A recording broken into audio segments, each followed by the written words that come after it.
अस्सलाम वालेकुम प्यारे बच्चों। प्यारे बच्चों, आज हम एक नए सबक का आगाज कर रहे हैं। सबक का नाम है सेहत और सफाई। सेहत और यानी सेहत छुटे सारने पाए सेहत कथ वनान इंग्लिश पे वनान हेल्थ। ठीक है, यानी सेहत गो ठीक आसुन, बीमार न आसुन, दूध दाग न आसुन कहीं। तो सफाई क्या गो, साफ सुथरा होना। ठीक है, हम दोनों रिलेटेड रिलेशनस मज ये वन इंसान सुन दारमदार कुलिन पे, जानवरन पे, हवास पे या टोटल एनवायरमेंटस पे। इथे पे सेहत दारमदार सफाई पे। कत पे सेहत तेल ये सफाई। अगर न सफाई अगर गंदगी गलाजत पोल्यूशन तेल रोज न सेहत ठीक कहीं। इस चैप्टर यह अथी मुतलिक, यानी सेहत सेहत के लिए सफाई का होना जरूरी है, लाजमी है। तो यानी साइन जिंदगी हमारी जिंदगी का दारो मदार सेहत पर है। वो सोन जिंदगी यह तेल ठीक ये सेहत ठीक। सोन जिंदगी पक तेल खुश असलूबी सान ये सोन वन नव गड़ नव गड़ पकान पे भरोस ये पक ये रिक न कुन जाए अत ग खराबी।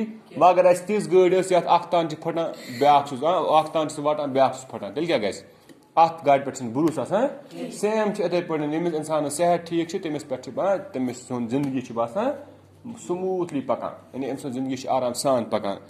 तो असल सेहत खतर वो ये असल सेहत कित बन अम खतर अम लिखमुत सबकस मज इसके लिए जरूरी है ताज़ा हवा।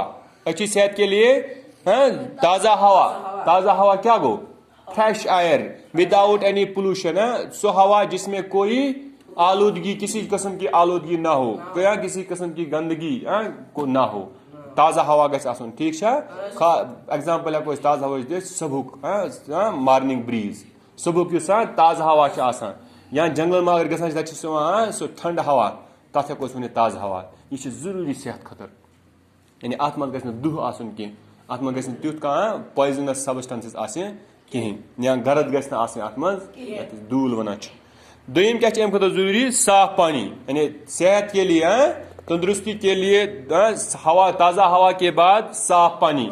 इस आब चवान खेन खतर या डायरेक्टली चवान एज त्रेश या स्नान करने खतर इस्तेमाल करान यह जरूरी। क्या यानी साफ हवा, ताज़ा हवा, साफ आब। अत आबस मज गोस न त्रोमुत ोट कह यम आबी रिसोर्सेज कल दरिया नाल पन थवन साफ, तेल रोज आब साफ। ठीक है, और इसके बाद क्या है, अच्छी गज़ा। यानी खेन चन खेवान चाहे फ्रूट्स खेवान, चाहे वेजिटेबल्स खेवान, या दुकानों पे चीज आना असल।